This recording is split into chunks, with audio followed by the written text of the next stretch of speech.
Uncharted Drakes Fortune is the first game in Naughty Dog's critically acclaimed Uncharted series.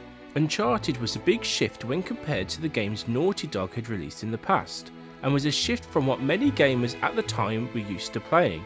Uncharted Drakes Fortune saw a shift to target a more mature audience, something that was very uncommon in an era dominated by kids and teen games. Unlike future titles such as The Last of Us, Drakes Fortune did not win a multitude of awards, with the game instead only winning several awards from IGN. To be honest, this is understandable when 2007 was the year BioShock was released. Drakes Fortune broke new ground in the gaming world and would help spark a new era in gaming, in which developers began making games for adults. This includes the use of adult themes and plot lines. Uncharted Drakes Fortune, despite some criticism, received positive reviews from critics and was a commercial success, selling over 1 million copies in its first 10 weeks. The game would also help Naughty Dog establish itself as a first-party developer, laying the foundations that enabled them to perfect their craft with future Uncharted titles, as well as the Last of Us games. Despite shortcomings some have with the game, to me Uncharted Drakes Fortune is the very definition of adventure.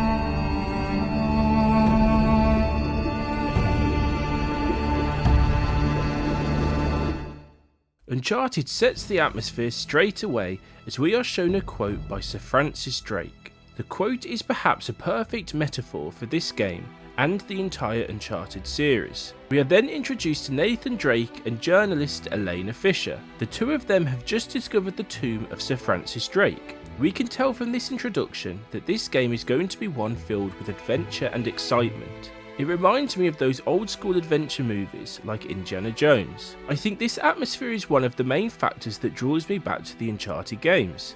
There are not that many games out there that have been able to capture that same feeling you get from Uncharted. As an avid historian, this type of story really excites me. Straight away I want to delve more into the world. I want to be a part of the adventure to come. The two open the coffin and find it contains no body. Instead they find Drake's journal, which contains clues that will help Nate throughout the game find the lost treasure. It is after this that they notice they are being approached by pirates. I have a right to see every single thing that's... Could you hold that thought? Sully? We got some trouble. Hurry it up. Okay, what's going on? Pirates. Pirates? Yeah, the modern kind. They don't take prisoners. At least not male prisoners. Wait, what are you talking about? Shouldn't we call the authorities or something? Yeah, that'd be a great idea, but we don't exactly have a permit to be here. What? Yeah, so unless you want to end up in a Panamanian jail, we should probably handle this ourselves. What's worse? You obviously haven't been in a Panamanian jail. One of the things I really love about the Uncharted games is the humour that is present throughout. It really helps add to the atmosphere, as well as helping you connect more with the characters. Drake and Elena feel like real characters, and this is a testament to the acting and writing. Nate and Elena hold off the pirates until they are rescued by Nate's longtime partner, Victor Sullivan, a man who may just have the best voice in video game history. I can't leave you alone for a minute, can I? I had everything under control until they blew up the boat. I love the relationship that all three characters seem to have with each other. It really helps add depth to the game. Well, if it isn't the beautiful and talented Elena Fisher. Flattery will get you screen time. Yeah, I'm more of a behind-the-scenes kind of guy. Victor Sullivan. For Christ's sakes. After the rescue, Nate and Sully discuss their next course of action and decide that they are going to use the journal to go after El Dorado, the lost city of gold. Ho, ho, ho. Huh? El goddamn Dorado. He was onto something big, all right. Does it say anything else? Oh, so now you're interested, huh? Yeah. Well, unfortunately, no. Last page was torn out. I'm telling you, Sully. This is it. This is finally it. Yeah. Only we got one little problem. At this point, I'm completely enticed in the story. Of course, they both decide the first thing they must do is leave Elena behind. Hi. No, I don't trust him, okay? That's why we need to move fast. So just get me the camera crew, and I promise you that... After the two make it to the island, they use Drake's journal to begin looking for the treasure. After some exploring, the two make it to an altar which is missing a huge gold statue. Oh, man. The temple must have been built around this. Around what? A statue. A gold statue. A huge gold statue. And look here. These people, they're worshipping the damn thing. At least, I think they're people. Of course.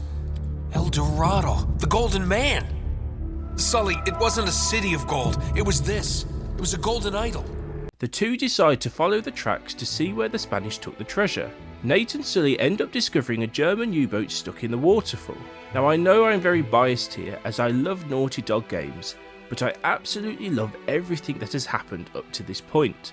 I am totally intrigued to find out what is on the U-boat, what is it doing there, and what will we find. I am so invested in the story that I can't wait to continue. The game really helped lay the foundations for the future Uncharted games, as Naughty Dog were able to perfect the atmosphere even more.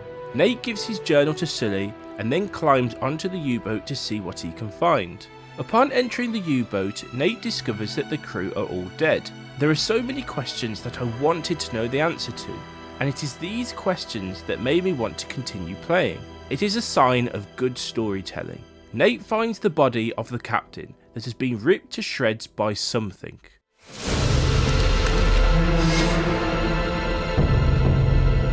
I'm in the captain's quarters. Get this, he's still here. What's that supposed to mean? Yeah, it looks like he was killed. Ripped to shreds, actually. Oof, what a way to go. Yeah, sounds terrible. Check his wallet. You're all hearts, Sully. Seeing this helps add to the mystery, leaving me with even more questions. Nate also finds a map which may help lead him to the location of the treasure.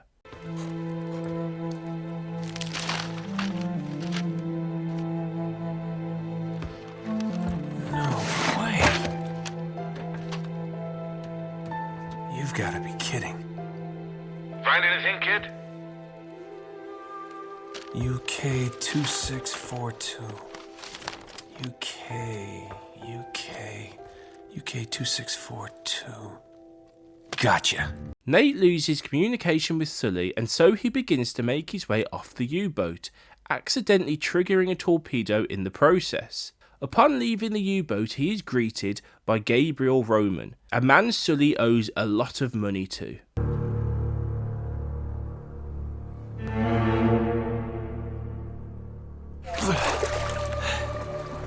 Hello. Hey! Friends of yours, Sully? I'm Gabriel Roman. Yeah, I know who you are, asshole. Manners, young man. This is just business. Get over there. Easy. Put your hands up. Hi, they're up. See, your friend owes me money, Mr. Drake. A lot of money.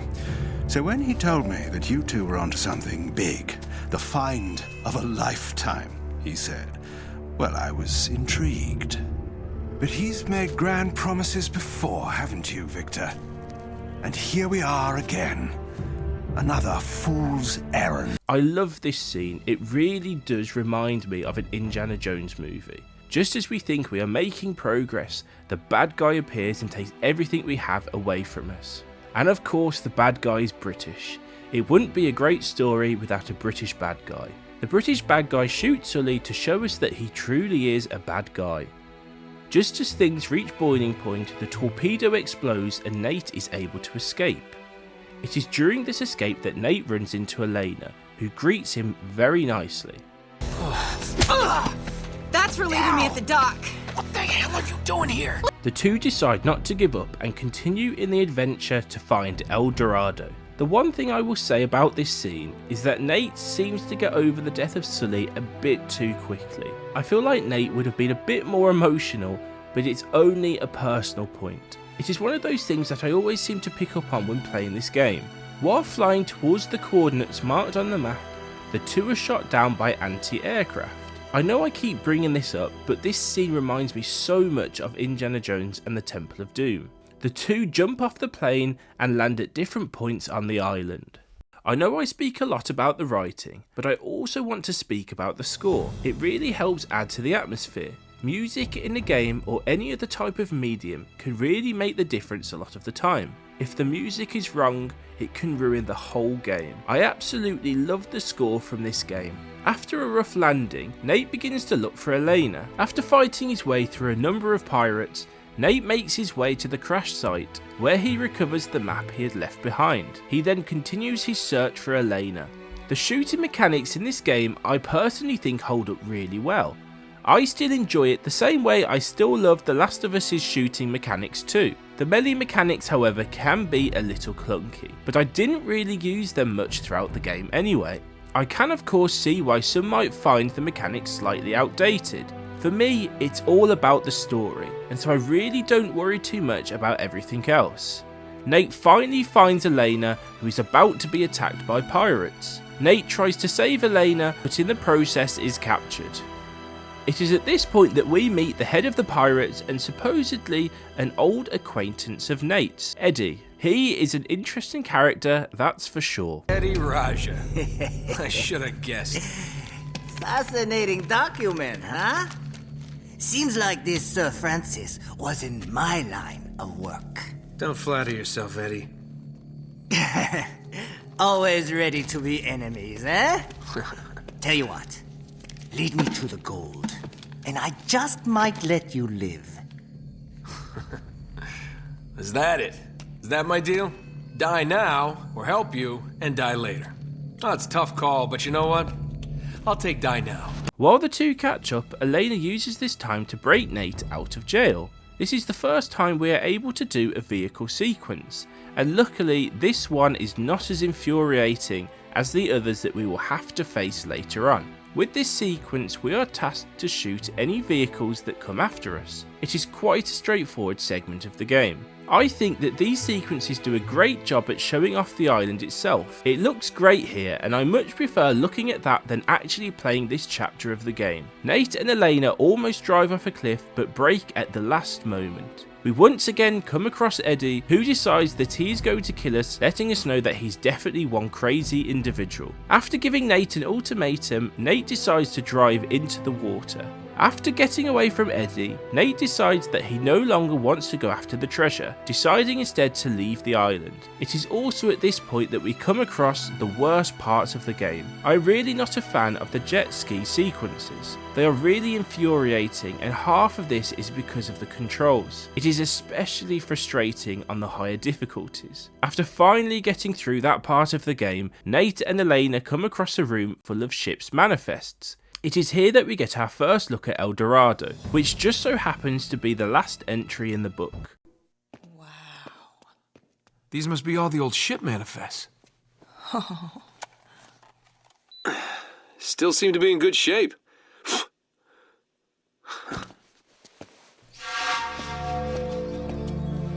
Hey, check this out. This looks right. The Esperanza sailed from Cayo, Peru, carrying 800 bars of gold, 1,200 silver emeralds, golden masks, ornaments. Whoa, reading 16th century Spanish? Not just a grave robber after all, huh? Right here. Gold statue. Weight, 20 arrobas. That's over 500 pounds. That's gotta be it. Wow. There you are. That thing kind of gives me the creeps. Huh. That's the last entry. Once again, I have to say how much I love the score in this scene. It really helps add to the mystery. Despite some of the game's frustrations, I was still completely hooked to find out what happens next. After exploring a while, Drake and Elena are briefly separated. Once they reunite, the two discover that Sully is still alive and is seemingly working with the British bad guy Roman. Don't forget the stuff on the dock. And... hello. He's alive. Huh. Hurry up. I don't know, Nate. I mean, how much do you trust this guy? It's not exactly like they're holding him at gunpoint. I know. We got to get the hell out of here. Yeah, it seems weird.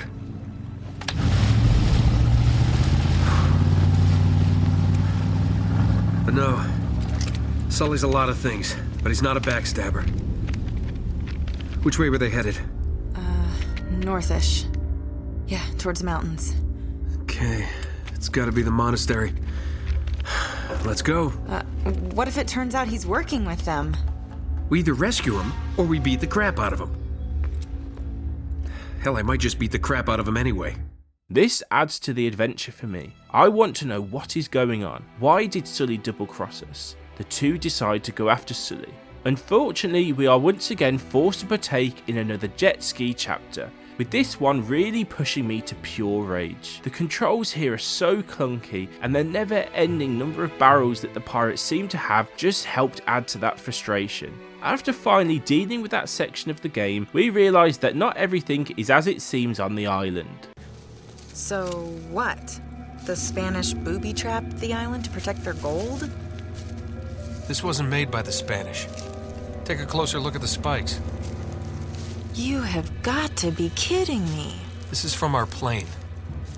Wait, that doesn't make any sense, though. Why would someone set traps like this when their own men are crawling all over the island? They wouldn't. Something's been here since the trap was sprung. Something or someone? Do you think Shh. Do you hear that? Hear what? Nothing. Absolutely nothing. We're being watched. Watched? Yeah, you know what? It's probably nothing. Let's just get out of here before we run into whatever's been chewing on this guy. Okay. I love this scene. The whole mood of the game seems to switch. It goes from being this light-hearted adventure game to a horror. It also leaves you with a lot of questions that in turn make you want to continue playing, or at least that's how I felt. I wanted to know who or what left those traps there. It seems that the more Nate and Elena explore the island, the more questions we have. However, after this scene, we return to the action-adventure mood we've experienced in all the other chapters. Perhaps they could have built off the suspense captured in the previous cutscene a little more, but I don't mind. I just wanted to know where this story went next. After fighting their way through a number of pirates, they eventually find Sully biding time. She worked in this little bar in the Philippines. Oh, man. She had a smile that'd melt your heart. Bro, I swear to God, she'd just as soon kill you as kiss you if she caught you stepping out. Just a wee bit of a thing. She couldn't have been much more than 4'11". They called her the spinner because she... Will you shut up, old man? You told us that one a dozen times already. Oh, yeah, right. Of course I did. Memory's not what it used to be. What the hell's taking you so long anyway? Well, maybe you hadn't noticed, but most of these books are half rotten and written in Spanish. After listening to Sully ramble on a bit, Nate is spotted by the guards and they are forced to confront them. After dealing with those guards, Nate is finally reunited with Sully. Oh, man, it's about time you showed up. Well, you're looking awfully good for a corpse. So you brought the girl after all, huh? The girl? Hey, if it wasn't for her, you wouldn't be getting rescued right now. If this is a rescue. What the hell does that mean? You gotta admit, Sully, this all looks a little shady. Yeah. I mean, you tipping those guys off. And miraculously showing up alive? Now, wait a goddamn minute. Roman had a contract out on me. I needed to buy some time. All right, stupid mistake. I Didn't realize they'd try and track it. After some suspicions about which side he is actually on, we discover that Sully is only alive because of Sir Francis Drake's journal. I love the interactions between Sully and Nate. It is one of the many things that was missing in the Uncharted movie. After their reunion, the three look for the entrance to the caves in the monastery. I really enjoy the puzzles that seem to be present throughout the game. It really helps add to the overall theme of Uncharted. The only downside I would say is that I wish there were more of them. When you are tasked with solving these puzzles, you really do feel as if you are a treasure hunter. I feel like adding just a couple more could really have helped add to the experience, but this is of course just a personal opinion. After solving the puzzle, Nate and Elena are separated from Sully once again. The two decide that they must see what treasure lies ahead. After exploring, the two come across a puzzle that I died way too many times trying to do. I do not want to comment on how many times I was pushed over the side. While doing this, there is a sense that you are not alone, that someone or something is following you. Despite this, Nate and Elena continue to solve the puzzle. Just as we make progress, we are greeted by Eddie and his pirate friends. Nate and Elena run and successfully escape the pirates. The two enter a dimly lit room where Nate discovers the body of Sir Francis Drake. For Nate, this is both an amazing but disheartening discovery. Nate believes that Drake wasted his entire life over nothing, perhaps making Nate rethink his choices in life too.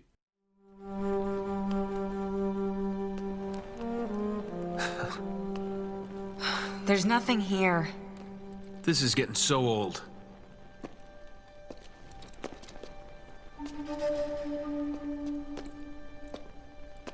Nate?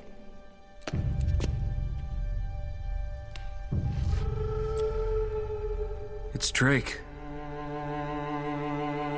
He never found it. He just died here.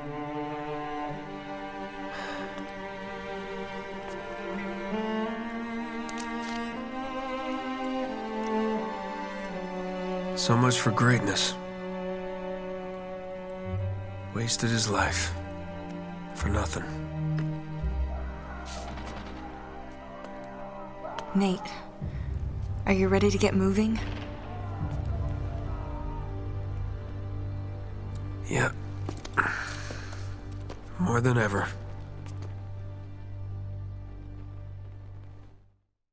It is a great scene with the score and acting really shining through here. Despite this being such a powerful scene, one cannot help but hear the sounds of screaming in the background. This adds an ominous feel to it all. Why is there screaming? As we ask ourselves this question, Eddie and one of his pirate friends come running into the room, appearing to be very scared, which is very worrying, especially when we consider the Eddie we have seen in previous parts of the game. This scene alone will change the entire atmosphere of the game, as well as divide those who have played the game. Out from the shadows comes something we have never seen before. It is the same something that the game has been hinting at since the very beginning. Nate and Eddie fight to fend off the monsters, but there are too many and Eddie is taken by one of them. I have to say that I did not feel much towards his death. The game didn't really make me feel any remorse for Eddie, especially as he has spent half the game trying to kill you. As a result, the death had no real effect on me. Nate, knowing that there are too many, is helped out by Elena and the two are able to escape. The two have escaped, but where have they escaped to? Nate? Okay, I don't think they can get through this. Nate, What? where are we? I'm not sure. Go!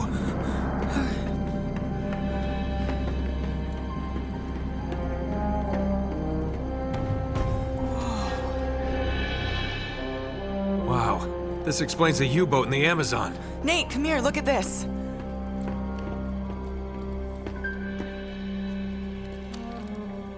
So they found it. They must have broken into the vault and cleared it out. Yeah, but what's a monastery got to do with it? I don't know. It doesn't make any sense.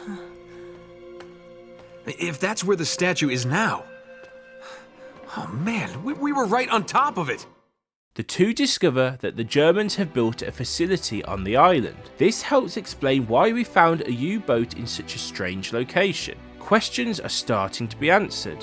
I could not wait to explore this facility and figure out what had happened. Nate realises that in order to escape, they must turn the power back on. In order to do this, Nate must climb around the facility. I'm going to use this point to discuss the climbing mechanics for a moment. I really enjoy the climbing sections of the game. They are used to really help amplify the cinematic scale of the game. It gives the developers a chance to show off how good this game really looks. It's always a nice change of pace and really reminds me of the old Tomb Raider games. Nate eventually climbs around the facility and reaches the corridors of the bunker. The atmosphere here is so different compared to what we have experienced early on in the game. Nate fights his way through corridors filled with the monsters and eventually is able to turn the power back on. After fighting his way through some more of these monsters, Nate finally discovers the answer to where this all started.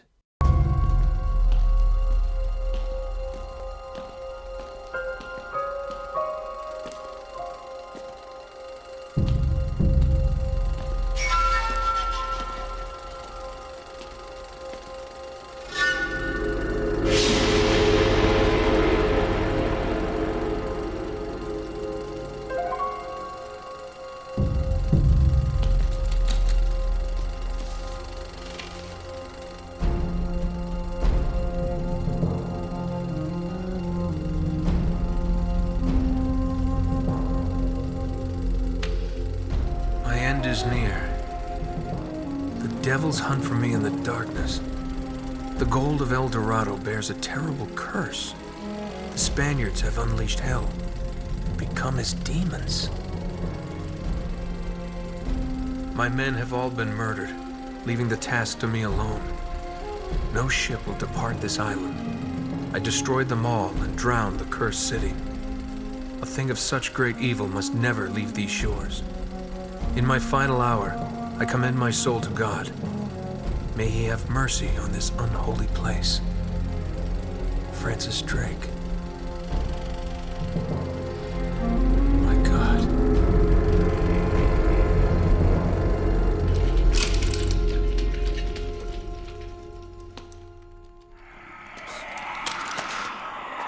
After this discovery, Nate realises that Drake was not there to take the treasure. He was there to make sure it remained there. It is another great scene. The pacing, the music and the acting, it really helps make this scene so powerful. Despite any faults people may have about this game, no one can deny that the score and acting is amazing. After escaping the monsters, Nate runs into the bad British guy again, and he is just as bad as ever.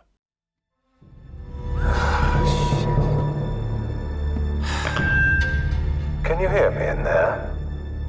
Loud and clear, jackass. Oh, no microphone on your end. What a shame. Nate, get out of there before... Elena! Leave her alone! Navarro, if you can't maintain control over a small girl... It won't happen again. Trust me.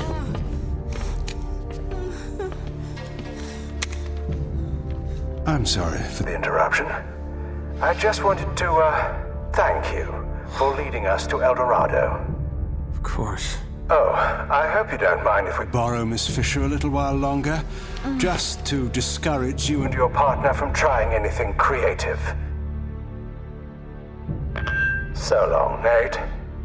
It's been fun.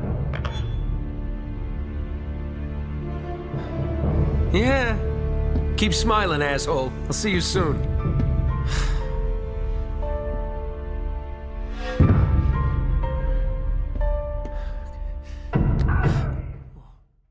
The villain in this game is definitely the stereotype of a villain. I feel like Uncharted knows what it is and goes into it 100%. The bad British guy tells us that he is taking the treasure and Elena with him. Nate, undeterred, meets up with Sully and the two go after them in order to rescue Elena. After a shootout with some mercenaries, Drake and Sully are once again caught by the bad British guy. He is fascinated with the treasure, but is persuaded to open up the treasure by his right-hand man, Navarro. Inside is a body, and with it the curse. It's magnificent. The craftsmanship. I've never seen anything like it before. That is only a shell. The real treasure of El Dorado lies inside. Open it!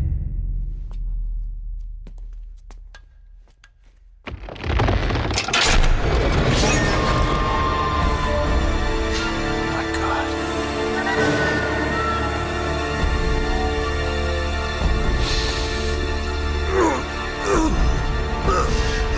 Watch this.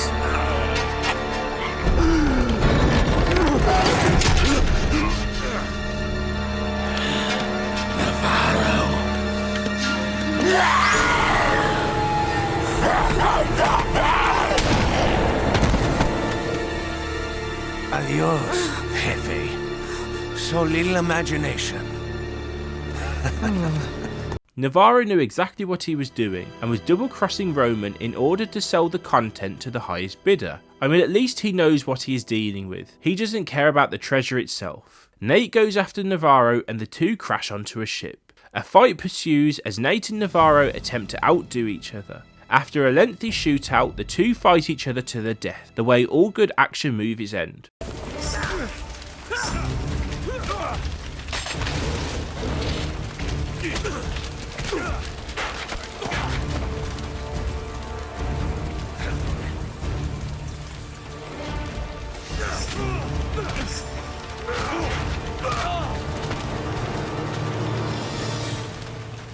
Once again, the game really does know what it is, and the fight really helps add to that. What helps add to this even more is how Navarro is killed. It is predictable, but I love it.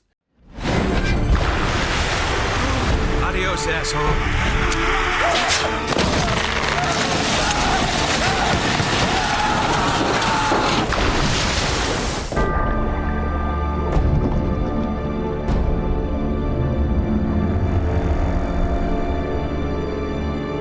Navarro and the treasure sink to the depths of the ocean. Despite losing the treasure, you can tell that both Nate and Elena have come a long way since the beginning of the game. Sully, on the other hand, is exactly the same man he was at the very beginning, which I love. We also learn that Sully has taken some gold from the island, meaning that their adventure has not been for nothing. Uncharted ends the way every good action film does, riding off into the sunset.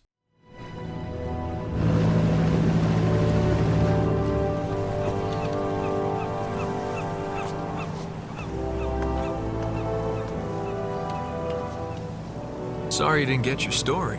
That's all right. There'll be other stories. You still owe me one. I'm good for it.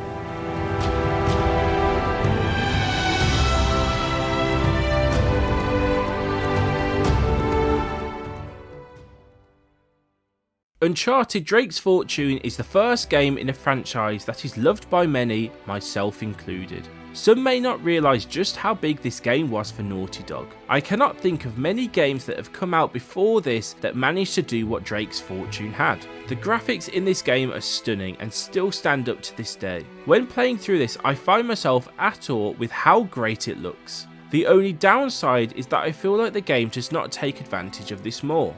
Of course, this would change in future games. Drakes Fortune is seen by many as the weakest in the series, but the other games were able to build off the many new ideas used in this game. The acting in this is superb, a point that can be said about most Naughty Dog games. What helps the actors is a script that really does feel like it's come straight out of an 80s action-adventure film, and I personally am all for it.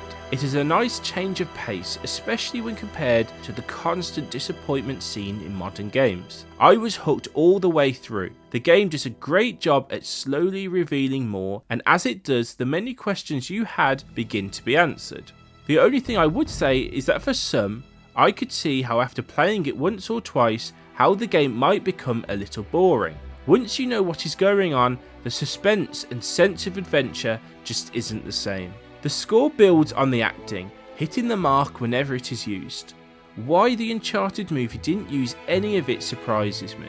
Without the score, the game just wouldn't be the same, and I'm sure many of you would know exactly where the music came from if someone played it for you.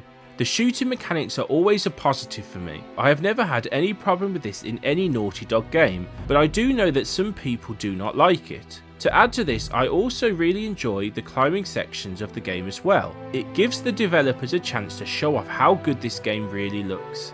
There are some downsides to the game that I will briefly discuss. The first is the vehicle sequences, and more specifically the jet ski chapters. I really was not a fan of these, and I think a big reason for this is the controls. The controls in this part of the game definitely feel dated. It feels clunky and I was not a fan. It is made worse by the apparent unlimited number of barrels that the pirates seem to have. I feel like the game could have done with some more action sequences, a lot like the things we'll see in later Uncharted games. Of course, this is a little unfair as this was the first game in the series. I feel like the biggest issue I have with the game is that we rarely got to see much of the British bad guy Roman, as well as characters like Eddie. I would have liked to have seen more development with these characters. The same goes for characters like Navarro. I feel like we saw them 2 or 3 times in the whole game. This was not enough. Of course, this is once again an area that is rectified in future Uncharted games. Drake's Fortune does feel very different compared to the other games, but I'm doing my best not to use presentism. The game came out in 2007, where many games were not doing the many things Naughty Dog did in this game. To add to this was a big change for Naughty Dog, who had not made anything close to this before. Overall, Uncharted Drakes Fortune is a fun game that always pulls me back into the world of Nathan Drake. Nate, Sully and Elena are all great characters that we get to see grow in future games. The game is a throwback to the adventure films I still watch now, and the plot is a genre that is not seen often in a lot of video games. Drake's Fortune is very different to The Last of Us, and it isn't quite a masterpiece in storytelling. What this is, however, is the very definition of adventure that would become the catalyst for some of the best story-based games I have ever played.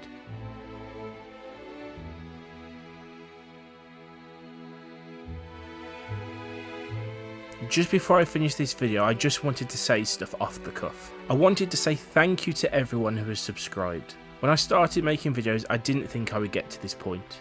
I really enjoy making these videos and I'm hoping to try and improve with each one. Just to add to this, I have some ideas for future videos, including some on one of my favourite gaming series of all time, Resident Evil. But if there are any other games that any of you would love to see, please let me know. Thank you once again and have a great day.